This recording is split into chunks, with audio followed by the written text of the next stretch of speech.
All right. This video isn't going to be easy for me to make because I got to talk about myself like in an uplifting way. And that always feels boastful or gloating. And I don't like feeling that way. If you could see me now, I'm like looking at my nails. It makes me anxious. But like, I also got to recognize that like I was good at something and I kind of want to talk about that something. So if I sound boastful or gloating at any point during this, believe you me, I'm not trying to be. Okay. So I've been reflecting on my time in the Air Force as of late, and specifically my time in my first job as a telecommunications systems controller. Woo! Doesn't that sound fancy? We provided phones, internet, radios, walkie-talkies, that sort of thing.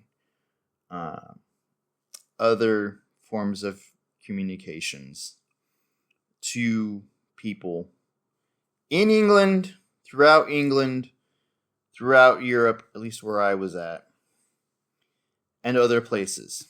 A great number of what we did was providing those communications to people conducting either real live missions or training missions. And we'll leave that there because every person that I know that I worked with in that facility had to have a top secret clearance with categorization. And in order to have that, your background check was intense and thorough and robust. And I know this because sometimes there would be somebody who would come to the job and yet they couldn't come in our office quite yet. And I also know this because in order to get into like the building, you had to have numerous combinations memorized. It was less if you worked during the day, but whatever. And in the entire 4 years I was there, my then spouse went into the building twice and into where I worked once. And like, you didn't go home and talk about your job because most of what we did was very, very secretive. And like, we couldn't really tell people what we did. So yeah, like I've heard of people in White House administrations that didn't have top secret clearances, and people high up in the government that didn't have categorization top secret. Like they had top secret, but it wasn't categorized. And like these are, if not heads of state, like if they're not the department head, they're really close to like the department head of justice, transportation, whatever. And to think of that, like, we had some kids straight out of high school with top secret clearances, with categorization, and we were giving ourselves paper cuts at night at some points, like, because we were bored. Like, those two things do not, you know what I mean? Like, 21-year-olds who are having 3-day weekends every other weekend and are enjoying being 21, and in England you could drink at 18. Like, for some of us, it was college years, and yet we also had top secret clearances. So, like, those two things are very odd juxtapositions. Ooh, big word. There's my Air Force coming in through for you. In order to do the job where I was at, you had to have a top secret clearance. The training was 4 months in Biloxi, Mississippi.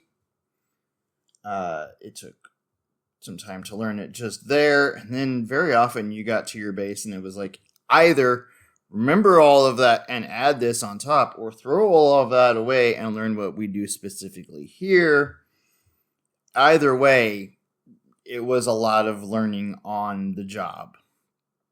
And I was recently watching an interview with a gentleman I look up to, Brennan Lee Mulligan, who is, many would see him as, if not the top tabletop roleplay game master. He is among the elite game masters of tabletop role-playing game. And if you're like, what is tabletop role-playing game? You're telling a story, think Dungeons and Dragons, but not all of them are like including orcs and elves and dwarves and mages and stuff like that. He's incredible. He and his merry crew have sold out Madison Square Garden, so, they know what they're doing. He knows what he's doing. He tells stories, and some of those stories are implicated or affected by the rolls of dice and his players. And, the person talking to him, asked a very in-depth question, is like, could you have imagined where you were now as a middle schooler? And, of course not, because in middle school, in the 90s, because he's around my age, you would have gotten your head dunked in a toilet for playing Dungeons and Dragons. And now to be on a multinational streaming platform that gets millions of views and to have sold out Madison Square Garden, one could never imagine. He is very, he said, lucky or blessed, depending on how you view that. And he also recognizes talent. And he didn't just say his talent, he said talent. And I liked that because then he extended what he meant. And yes, he recognized his talent, but he also recognized the talent around him. That because, he came up in a family where his dad was a traveling stand-up comedian and his mom was an author, that had its own experiences. And then, he sat at tables playing games with friends for hours, kind of learning how to do this both as a player and a storyteller throughout his youth. And his, mom, who was home more because his dad was out doing stand-up, often didn't tell him no and didn't stop his dreams from being true. And that enabled him to be as good as he became. And then he got to tables where players, were either challenging him or encouraging him or motivating him. And then people he would play with would be doing the same. And the person running the game would also throw different scenarios at him that made him as good as he was or is. And this is the part that's hard for me. In 2002, I had the joy of seeing one of my best friends, Katie Vorel. And she is and was one of the incredibly talented people I worked alongside and with, and in different ways was just as talented in my eyes as I am or was at the job that we did. But she reminded me that, I'm 3-4 years in the Air Force and 3.5 years in this career field, and people who are learning this job and have to pass their facility-wide walkthrough, which is you walk through with the trainer of our job in that office, and this individual will ask you lots of questions, and you kind of start at the beginning of the facility and walk through every part of it, and they're going to ask you tons of questions. So often, because it was extensive and a lot, people would ask for practice walkthroughs. And there were, 3, maybe 4 people that would be asked this, and I was one of them, and eventually, at being in the job for 3 years, 3.5 years, being in the Air Force for 4 years, and other people being asked to do that had been in the Air Force, if not a decade, decades, had been in the career field, if not close to a decade, at least a decade, if not more. There were people close to retirement being asked to give these practice walkthroughs. And here I am, a kid, because I'm sorry, like I'm 24 at the time then, I'm 44 now. I see myself as a kid then. Here I am, experience-wise in the Air Force and in the job, pretty young. And I'm one of the people that people ask to walk through the entire facility, asking them questions and throwing questions at them that I know will trip them up.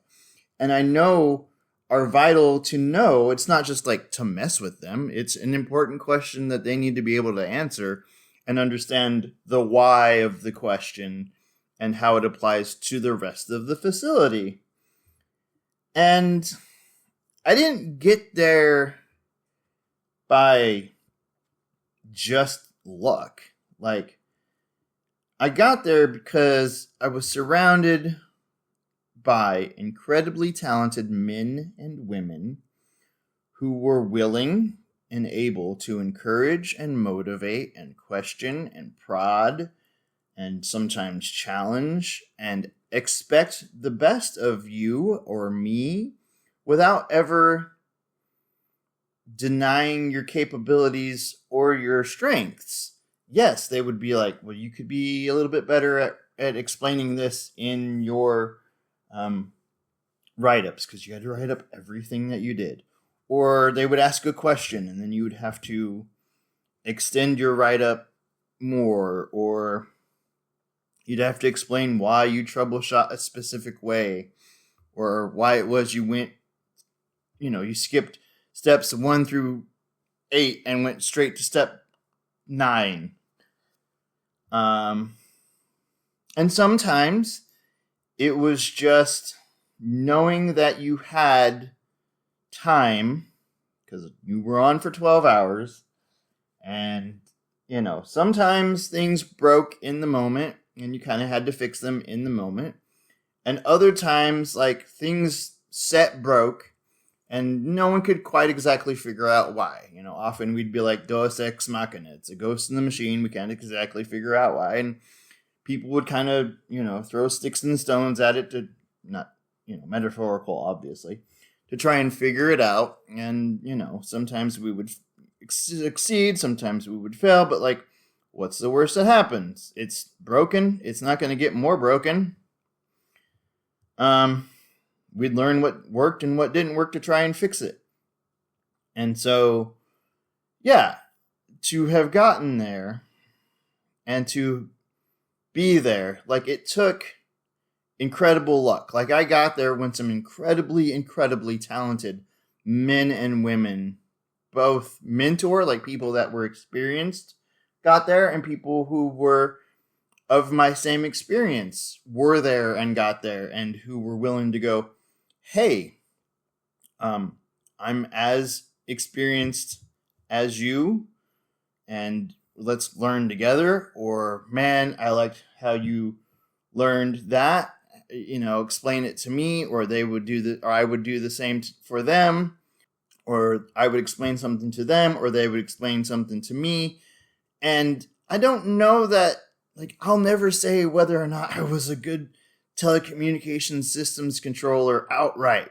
Maybe I was really good in 2003 to 2006 at Crowton Air Force Base for the systems we had. Perhaps.